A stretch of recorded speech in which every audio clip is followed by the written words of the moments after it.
Hello students, how are you all? I hope all of you preparing very well.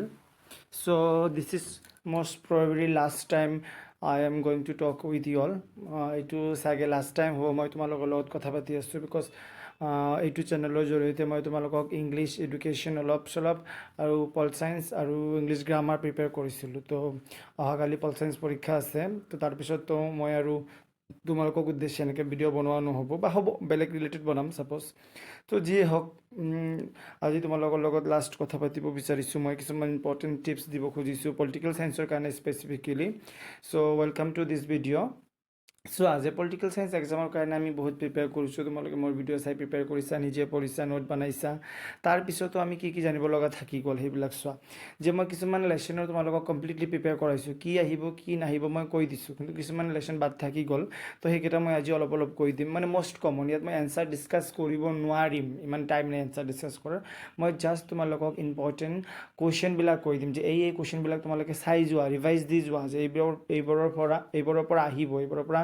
আহিব মানে আহিবই চাবা তোমালোকে সেইকেইটা নিশ্চিত তোমালোকে কাৰণে এইকেইটা যদি চোৱা তোমালোকে নিশ্চিত কি হ'বা হেল্প হ'ব উপকাৰ হ'ব তোমালোকৰ তাৰপিছত আকৌ চোৱা পৰীক্ষাটো এটা time binding there is a time management is very very necessary for এক্সামৰ কাৰণে টাইম মেনেজমেণ্টটো বহুত ইম্পৰ্টেণ্ট তোমালোকে টাইম মেনেজমেণ্ট কৰি লিখিবা যাতে 3 ঘণ্টাত তোমাৰ লিখাটো শেষ হয় কিছুমানৰ এনচাৰ জানে কিন্তু লিখিব টাইম নাপায় this is again going to be very bad for you all তোমালোকৰ কাৰণে বহুত বেয়া হ'ব চ' আজি যে এই মই আগৰ লেচনকেইটা কৰাইছোঁ এই 7 নম্বৰ লেচনটো কৰা হোৱা নাই চ' 7 নম্বৰ লেচনৰ পৰা তোমালোকে কি চাবা মই একফালৰ পৰা কৈ দি আছোঁ যে সাম্প্ৰতিক বিশ্বত নিৰাপত্তা একো লেন্দি নকৰোঁ খালি ইম্পৰ্টেণ্ট কুৱেশ্যন কৈ দিম তোমালোকক বিকজ কালি পৰীক্ষা আফটাৰনুন আজি ৰাতিটো টাইম পাবা আফটাৰনুন টাইম পাবা কালি মৰ্ণিং টাইম পাবা আৰামে চাই যাব পাৰা তোমালোকে আৰু মই জানো এইবোৰ তোমালোকে পঢ়িছা খালি ৰিভাইজে দিবা তোমালোকে এন টাইমত এতিয়া ৰিভাইজ দিয়াৰ কাৰণে যাতে হেল্প হয় তাৰ কাৰণে মই এইটো ভিডিঅ' বনাই আছোঁ মই বহুত ব্যস্ততাৰ মাজত আছোঁ য'ত থাকোঁ তাত অলপো নেটৱৰ্ক নাপায় তো বহুত সমস্যাৰ মাজতো মই তোমালোকক চেষ্টা কৰি হেল্প কৰি আছোঁ 1-2 ঘণ্টা ওলাই কিনি চোৱা যে এই লেচনটোৰ পৰা তোমালোকে চাবা যে নিৰাপত্তা কাক বলে কি চাবা যে নিৰাপত্তা কাক বলে নিৰাপত্তা কেই প্ৰকাৰ এইটো চাবা তোমালোকে নিৰাপত্তা কাক বলে নিৰাপত্তা কেই প্ৰকাৰ আৰু চাবা যে সন্ত্ৰাসবাদ মানে কি এইটো বহুতবাৰ আহিছিল সন্ত্ৰাসবাদ মানে কি এইটো চাবা নিৰাপত্তা কাক বলে চাবা নিৰাপত্তা কেই প্ৰকাৰ এইটো চাবা তাৰপিছত এই লেচনৰ পৰা তোমালোকে চাবা কিছুমান শ্বৰ্ট নোট আহে এই লেচনৰ পৰা যে এইটো বহুতবাৰ আহিছে যে প্ৰব্ৰজন আৰু এইটো নহয় একচুৱেলি সেই কুৱেশ্যনটো বেলেগ এইটো চোৱা তোমালোকে চাবা যে বিশ্ব নিৰাপত্তাৰ ওপৰত চুমু টকা চাবা বিশ্ব দৰিদ্ৰতাৰ ওপৰত চুমু টকা চাবা আৰু বিশ্ব সন্ত্ৰাসবাদৰ ওপৰত চুমু টকা চাবা এই লেচনটোৰ পৰা এই 3টা চুমু টকা ঘূৰাই আহে বিশ্ব দৰিদ্ৰতা বিশ্ব নিৰাপত্তা আৰু বিশ্ব সন্ত্ৰাসবাদ বিশ্ব দৰিদ্ৰতা বিশ্ব নিৰাপত্তা বিশ্ব সন্ত্ৰাসবাদ এই 3টাৰ পৰা তোমালোকে চুমু টকা চাবা এই লেচনটোৰ পৰা তাৰপিছত আকৌ এই লেচনটোৰ পৰা অলৰেডি ক'লো নিৰাপত্তা কাক বলে চাবা সন্ত্ৰাসবাদ কাক বলে চাবা তাৰপিছত চাবা তোমালোকে এই যে ইয়াত দিয়াই আছে যে নিৰাপত্তা কাক বলে সন্ত্ৰাসবাদ কাক বলে এইবিলাক চাবা তোমালোকে এই লেচনটোৰ পৰা তাৰপিছত চাবা তোমালোকে এইটো মানৱ অধিকাৰ কাক বলে একবাৰ আহিছিল মানৱ অধিকাৰটো চাবা তোমালোকে তাৰপিছত কি চাবা আৰু ভেৰি ভেৰি ভেৰি ইম্পৰ্টেণ্ট বহুতবাৰ আহিছে বহুতবাৰ যে প্ৰব্ৰজনকাৰী আৰু শৰণাৰ্থীৰ মাজত পাৰ্থক্য কি বহুতবাৰ আহিছে পৰীক্ষাত ইয়াত 13 আৰু 15 বুলি দিয়া আছে আগৰ কিতাপটো কিন্তু তাৰপিছতো বহুত 19 18 20 22 25 এইবিলাকত আহিছে 25তো নহয় এইবাৰ এক্সাম হ'ব 25 তো বহুতবাৰ আহিছে তো তোমালোকে এইটো চাবা প্ৰব্ৰজনকাৰী আৰু শৰণাৰ্থীৰ মাজত পাৰ্থক্য নিৰাপত্তা কি সন্ত্ৰাসবাদ কি এইবিলাক কৈছোঁ মই বিশ্ব নিৰাপত্তা কি চাবা আৰু ফুল ফৰ্মটো অলৰেডি মই কৈ দিছোঁ CTBT NTBT আগতে মই কৈ দিছোঁ তো এই লেচনৰ পৰা এইকেইটা চাবা কি চাবা দৰিদ্ৰতা কাক বলে নিৰাপত্তা কাক বলে নিৰাপত্তা কেই প্ৰকাৰ এইটো চাবা চুমু টকা চাবা বিশ্ব দৰিদ্ৰতা বিশ্ব নিৰাপত্তা আৰু বিশ্ব সন্ত্ৰাসবাদ 3টা চুমু টকা চাবা পাৰ্থক্য চাবা যে পাৰ্থক্য চাবা প্ৰব্ৰজনকাৰী আৰু শৰণাৰ্থীৰ মাজত পাৰ্থক্য এই 2টা পাৰ্থক্য চাবা এই এটা পাৰ্থক্যটো ইম্পৰ্টেণ্ট ফুল ফৰ্মটো চাবা শ্বৰ্ট কুৱেশ্যনটো চাবা এইটো তাৰপিছত চোৱা লাষ্ট লেচন নেক্সট আৰু এটা লেচন পৰিৱেশ আৰু প্ৰাকৃতিক সম্পদ ইয়াৰ পৰা তোমালোকে চাবা প্ৰাকৃতিক সম্পদ কাক বলে এইটো চাব নালাগে জানাই তোমালোকে ইয়াৰ পৰা চাবা তোমালোকে যে ভূমি শীৰ্ষ সন্মিলন কেতিয়া হৈছিল এইটো আহে 1992 হৈছিল ভূমি শীৰ্ষ সন্মিলন কেতিয়া হৈছিল ক'ত হৈছিল ৰিঅ' সন্মিলন কেতিয়া হৈছিল ক'ত হৈছিল এইটো চাবা এজেণ্ডা 21 কি এইটো চাবা এজেণ্ডা 21 কি চাবা তাৰপিছত আৰু চাবা এটা বস্তু সেইটো হৈছে এইটো আহিছিল বিশ্বজনীন উমৈহতীয়া সম্পদ মানে কি, এইটো বহুতবাৰ আহে, এইটো তোমালোকে চাবা। তাৰপিছত চাবা যে উমৈহতীয়া অথচ পৃথকীকৰণ দায়বদ্ধতা মানে কি, আহিছিল একবাৰ চাব পাৰা। মুঠতে চাবা যে ভূমি শীৰ্ষ সন্মিলন, এই যে আহি গ'ল। ভূমিৰ শীৰ্ষ সন্মিলন মানে কি, 1992 চনত ভূমি শীৰ্ষ সন্মিলনৰ বিষয়ে কি জানা, এইটো চাবা। তাৰপিছত কিয়োটো চুক্তি কেতিয়া হৈছিল, এইটো চাবা। কোনে কোনে চাইন কৰিছিল কিয়োটো চুক্তি, কিয়োটো প্ৰট'কল কি, এইটো চাবা।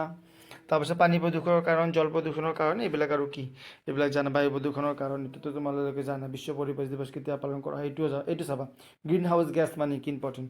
গ্ৰীণ হাউচ গেছ হ'ল সেইবোৰ গেছ যিবোৰ গেছৰ উপস্থিতিয়ে বায়ুমণ্ডলৰ তাপমাত্ৰা বৃদ্ধি কৰে, বায়ুমণ্ডলৰ উত্তাপ বৃদ্ধি কৰে। যেনেকৈ চোৱা, কাৰ্বন ডাই অক্সাইড, ক্ল'ৰ'ফ্ল'কাৰ্বনাছ, এইবিলাক হৈছে সেউজগৃহ গেছ। এইটো এটা ইম্পৰ্টেণ্ট কুৱেশ্যন। 5 জুনত কিয় বিশ্ব পৰিৱেশ দিৱস পালন কৰা হয়? 5 জুনত এইকাৰণেই বিশ্ব পৰিৱেশ দিৱস পালন কৰা হয় কিয়নো 5 জুনতেই এটা চুক্তি কৰা হৈছিল যে বিশ্ব সংৰক্ষণৰ কাৰণে এটা চুক্তি কৰা হৈছে। এইটো চাবা। UNDPৰ ফুল ফৰ্মটো মই পঢ়িবই গৈছোঁ আগতে, চাবা এইকেইটা তোমালোকে বুজিছা। এইটো লেচনৰ পৰা চাবা। কিয়োটো প্ৰট'কল কি, ভূমি শীৰ্ষ সন্মিলন কি, এজেণ্ডা 21 কি, উমৈহতীয়া অথচ পৃথকীকৃত সম্পদ মানে কি, পানী প্ৰদূষণৰ কাৰণ, জল প্ৰদূষণৰ কাৰণ, এইকেইটা চাবা। এইকেইটা তোমালোকে অলপমান চাবাচোন। এই শুদ্ধোত্তৰ বাছি উলিয়া যে ভূমি শীৰ্ষ সন্মিলন ক'ত অনুষ্ঠিত হৈছিল, ৰিঅ' ডি জেনেৰোত হৈছিল। বিশ্ব পৰিৱেশ দিৱস কেতিয়া পালন কৰে, 5 জুনত, সবে জানা। জলবায়ু ৰাষ্ট্ৰসংঘৰ জলবায়ু পৰিৱৰ্তনৰ অধিৱেশন 1992 চনত হৈছিল। ভূমিপুত্ৰ দেখিও, এইটো ইম্পৰ্টেণ্ট। ভূমিপুত্ৰ দেখিও বহুতবাৰ আহিছিল, 1975 হৈছে এইটো। ভূমিপুত্ৰ দেখিও, এইকেইটা চাবা। তাৰপিছত এই যে এজেণ্ডা 21 কৈছোঁ যে আহিছে, চোৱা। বসুন্ধৰা ভূমি শীৰ্ষণ ক'ত অনুষ্ঠিত হৈছিল, 1992 হৈছিল, ৰিঅ' ডি জেনেৰোত হৈছিল। এইটো এটা আহিছিল, 13ত আহিছিল, চোৱা। ৰিঅ' ডি জেনেৰো কাৰ্যসূচী 21 নামেৰে বিকাশমূলক কাৰ্যপন্থাৰ তালিকা প্ৰস্তুত পৰামৰ্শ আগবঢ়াইছিল। শুদ্ধ, এইটো শুদ্ধ, চোৱা। 14ত আহিছিল। তো এইকেইটা চাবা। তাৰপিছত চোৱা, last lesson globalisation, important globalisation. ইয়াৰ পৰা মই বাছা কেইটামান কুৱেশ্যন ক'ম, সেইকেইটা চাবা, ইমান চোৱাৰ দৰকাৰ নাই। চাবা যে প্ৰথমতে তোমালোকে চাবা যে গ্ল'বেলাইজেশ্যন কাক বোলে, বিশ্বায়ন কাক বোলে, চাবা। আৰু চাবা বিশ্বায়নৰ কাৰণ কি, হৈ গ'ল। বিশ্বায়ন কাক বোলে, বিশ্বায়নৰ কাৰণ কি, বিশ্বায়নৰ বৈশিষ্ট্য, হৈ গ'ল। কি বিশ্বায়ন কাক বোলে, বিশ্বায়নৰ কাৰণ কি, বিশ্বায়নৰ বৈশিষ্ট্য, হৈ গ'ল। বিশ্বায়ন কাক বোলে, বিশ্বায়নৰ কাৰণ কি, বিশ্বায়নৰ বৈশিষ্ট্য, এইকেইটা চাবা। আৰু চাবা তোমালোকে, কাৰণটো ক'লোৱে মই। তাৰপিছত এই পেজটো ভেৰি ইম্পৰ্টেণ্ট। তোমালোকে চাবা কিতাপত যে কি কৈছিলোঁ, বিশ্বায়ন কি, বিশ্বায়নৰ কাৰণবোৰ কি, বিশ্বায়নৰ বৈশিষ্ট্য, এই তিনিটা চাবা। বিশ্বায়ন কি, বিশ্বায়নৰ কাৰণ কি, বিশ্বায়নৰ বৈশিষ্ট্য, এইকেইটাতো চাবাই। তাৰপিছত চাবা বিশ্বায়নৰ ফলশ্ৰুতি, বহুত বাৰ ঘূৰাই প্ৰশ্ন আহিছে। বিশ্বায়নৰ 3টা ফলশ্ৰুতি আছে। কি আছে? ৰাজনৈতিক ফলশ্ৰুতি, অৰ্থনৈতিক ফলশ্ৰুতি আৰু সাংস্কৃতিক ফলশ্ৰুতি। এই পেজটোতে গোটেইখিনি দিয়া আছে। এই পেজটো চাই যোৱা, এই পেজটো ৰিভাইজ দি যোৱা, এই পেজটোৰ কিৱৰ্ডছবিলাক মনত ৰাখি যোৱা, তোমালোকে মনত সোমাই লৈ যোৱা, তেতিয়া তোমালোকে পাই যাবা। কিৱৰ্ডছবিলাক যদি মনত ৰিমেম্বাৰ কৰিব পাৰা, আৰামে লিখি আহিব পাৰি। বিশ্বায়নৰ ফলশ্ৰুতি আহেই পৰীক্ষাত। কি বিশ্বায়নৰ ৰাজনৈতিক ফলশ্ৰুতি চাবা। এই যে ক, খ, গ, ঘ, ঙ দিয়া আছে, এইকেইটা চালে, এইকেইটা লিখি দিলে হ'ল বিশ্বায়নৰ ৰাজনৈতিক ফলশ্ৰুতি, হৈ গ'ল। তাৰপিছত চোৱা, বিশ্বায়নৰ অৰ্থনৈতিক ফলশ্ৰুতি চাবা। এই যে ক, খ, গ, ঘ, এইকেইটা লিখি দিলে বিশ্বায়নৰ অৰ্থনৈতিক ফলশ্ৰুতি হৈ গ'ল। তাৰপিছত চাবা তোমালোকে কি বিশ্বায়নৰ সাংস্কৃতিক ফলশ্ৰুতি, এইখিনি লিখিলে হৈ গ'ল। বিশ্বায়নৰ সাংস্কৃতিক, এইখিনি গোটেইখিনি লিখিব নালাগে, ইয়াৰ পৰা ইম্পৰ্টেণ্ট বস্তুকেইটা লিখিলে হ'ল, জানাই তোমালোকে, আগত পঢ়াইছিলোঁ মই এইটো লেচন কলেজত। তো সেয়াই আৰু কি বিশ্বায়নৰ পৰা কি চাবা তোমালোকে। বিশ্বায়ন কাক বোলে, বিশ্বায়নৰ কাৰণ, বিশ্বায়ন কাক বোলে চাবা। বিশ্বায়নৰ কাৰণ, বিশ্বায়নৰ বৈশিষ্ট্য আৰু বিশ্বায়নৰ অৰ্থনৈতিক ফলশ্ৰুতি, ৰাজনৈতিক ফলশ্ৰুতি আৰু কি অৰ্থনৈতিক, ৰাজনৈতিক আৰু কি ক'লোঁ এটা ফলশ্ৰুতি, চাই লওঁ, পাহৰি যাওঁ বাৰে বাৰে তোমালোকক। মই মানে নিজে ইমান কিবা হৈ আছোঁ। তোমালোকৰ ৰাজনৈতিক ফলশ্ৰুতি, অৰ্থনৈতিক ফলশ্ৰুতি আৰু সাংস্কৃতিক ফলশ্ৰুতি, এইকেইটা। এই 5টা কুৱেশ্যনটো তুমি এইটো লেচনৰ পৰা চাই যোৱা, পাই যাবা তুমি। শৰ্ট কুৱেশ্যন ইভেন ইয়াৰ ভিতৰত থাকিব, কৈ দিওঁ আৰু একবাৰ হা। বিশ্বায়ন কাক বোলে, 1 নম্বৰ হৈ গ'ল। বিশ্বায়নৰ কাৰণ কি, 2টা হৈ গ'ল, 2 নম্বৰ কুৱেশ্যন। 3 নম্বৰ চাবা বিশ্বায়নৰ বৈশিষ্ট্য, হৈ গ'ল। 4 নম্বৰ চোৱা বিশ্বায়নৰ অৰ্থনৈতিক ফলশ্ৰুতি, আৰু এটা চাবা ৰাজনৈতিক ফলশ্ৰুতি, আৰু এটা চাবা কি অৰ্থনৈতিক, ৰাজনৈতিক ফলশ্ৰুতি, অৰ্থনৈতিক ফলশ্ৰুতি আৰু কি সাংস্কৃতিক ফলশ্ৰুতি। তো এইকেইটা কুৱেশ্যন চাবা, 1, 2, 3, 4, 5, 6। তো বিশ্বায়ন কাক বোলে, কাক বলে বিশ্বায়নৰ কাৰণ বিশ্বায়নৰ বৈশিষ্ট্য এইকেইটা চাবা বেলেগ কি আৰু বিশ্বায়নৰ ফলশ্ৰুতি কেইটা তো এই পেজটোতে আছে ন মই দিয়ে দিছোঁ এই পেজটো চাবা এই পেজটো বিশ্বায়নৰ ৰাজনৈতিক ফলশ্ৰুতি বিশ্বায়নৰ অৰ্থনৈতিক ফলশ্ৰুতি বিশ্বায়নৰ সাংস্কৃতিক ফলশ্ৰুতি তো ঘূৰাই ঘূৰাই আহে একবাৰ যদি অৰ্থনৈতিক দিয়ে আৰু একবাৰ ৰাজনৈতিক দিব আৰু একবাৰ সাংস্কৃতিক দিব তো এইকেইটাই তো এইখিনি চালে তোমালোকৰ মোটামুটি পৰীক্ষা ভাল হ'ব বুলি মই আশা কৰোঁ বিশ্বায়নৰ বৈশিষ্ট্য যে আছে ইয়াত মই কৈছোঁ চাব বিশ্বায়নৰ কাৰণো চাব কৈছোঁ বিশ্বায়নৰ সুবিধা সুবিধা কাৰণবিলাকৰ পৰা আহি যাব এইবিলাকে মই চাব কৈছোঁ তোমালোকক বিশ্বায়নৰ বৈশিষ্ট্য এইবিলাকে আহিছে 12-13 এইবিলাক আহিছে বুজিছা তো বিশ্বায়নৰ দুটা কাৰণ উল্লেখ কৰা যে আহিছে বিশ্বায়নৰ প্ৰভাৱ কি অৰ্থনৈতিক প্ৰভাৱ মানেই ফলশ্ৰুতি হা বিশ্বায়নৰ ফলশ্ৰুতি এইবিলাক চাবা তোমালোকে তো আজি আৰু মই ইমান দীঘলীয়া নকৰোঁ তোমালোকৰ হাতত টাইম নাই চবৰে ৰিভাইজ দিয়াৰ টাইম চ' মই ৰিকুৱেষ্ট কৰিম তোমালোকে কালি পল চায়েন্স পৰীক্ষাটো বহুত ভালকৈ দিয়া তোমালোকৰ পৰা মোৰ এটা আশা আছে পল চায়েন্সত তোমালোকে ভাল ৰিজাল্ট কৰিবা বিকজ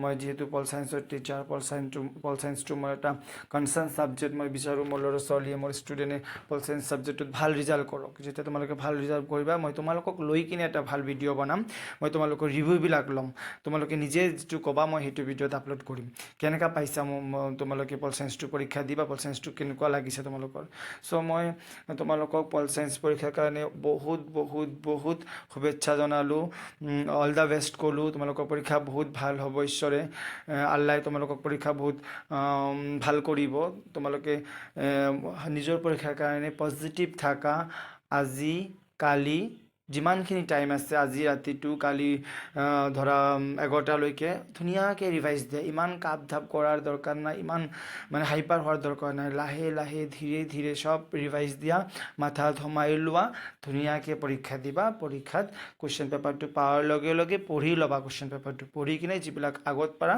সেইবিলাক আগত লিখিবা তাৰপিছত যিবিলাক অলপমান টান লাগিছে সেইকেইটা পিছত বানাই বানাই লিখিবা এটা কুৱেশ্যনো তোমালোকে নেৰিবা পল চায়েন্সত বিকজ জানাই অলৰেডি 20 মাৰ্কৰ প্ৰেক্টিকেল আছে প্ৰেক্টিকেলত তোমালোকে নিশ্চয় ভাল মাৰ্কে পাবা তাৰপিছত যদি তুমি কোনো মতে 80ৰ ভিতৰত যদি তোমালোকে 70 মান পাই যোৱা বা 80ৰ ভিতৰত 80ৰ ভিতৰত 65 মান পাই যোৱা তোমালোকে লেটাৰ পোৱাত বহুত সুবিধা হ'ব যেহেতু ইয়াত প্ৰেক্টিকেল মাৰ্ক আছে তো আশা কৰোঁ তোমালোকে ধুনীয়া এটা মাৰ্ক আনিবা 5-7-10জনে লেটাৰ পাবা তেতিয়াহ'লে ময়ো বহুত সুখী হ'ম মোৰ ষ্টুডেণ্টক লৈ যেতিয়া ষ্টুডেণ্টবিলাকে ভাল ৰিজাল্ট কৰে লেটাৰ চেটাৰ পায় ভাল মাৰ্ক পায় বা ভাল খালি লেটাৰ বুলি নহয় পাছ মাৰ্ক পায় ভাল মাৰ্ক পায় চেষ্টা কৰে তেতিয়া মই বহুত ভাল পাওঁ সুখী হওঁ ইহঁতৰ কাৰণে চ' আজি আৰু এই ভিডিঅ'টো বেছি দীঘলীয়া নকৰোঁ তোমালোকক অশেষ অশেষ শুভেচ্ছা জানাই অশেষ অশেষ ভগৱানৰ ওচৰত প্ৰাৰ্থনা কৰিছোঁ তোমালোকৰ চবৰ পৰীক্ষা ভাল হওক অল দ্য বেষ্ট বুলি কৈছোঁ তোমালোকে ধুনীয়াকৈ পৰীক্ষা দিয়া ভালকৈ পৰীক্ষা দিয়া চব ভাল হ'ব আৰু একো ইমান দূৰ চিন্তা কৰাৰ দৰকাৰ নাই পৰীক্ষাৰ কাৰণে অশেষ অশেষ শুভেচ্ছা থাকিল পৰীক্ষাৰ পিছত কালি ধুনীয়াকৈ আমি কথা পাতিম কোনো গুচি নাযাবা all the best everyone best of luck be positive থাকা ভাল হ'ব চব আৰু পৰীক্ষাৰ পিছত নাযাবা আমি পৰীক্ষাৰ পিছত তৎক্ষণাত পৰীক্ষা 4:30 শেষ হোৱাৰ পিছতে মই তোমালোকৰ লগত দেখা কৰিম তোমালোকে মোক জানাবা আৰু কি তো তাৰপিছত আমি কথা পাতিম ধুনীয়াকৈ আজিলৈ এইখিনিয়ে থাকক অশেষ অশেষ ধন্যবাদ everyone thank you everyone all the best for your exam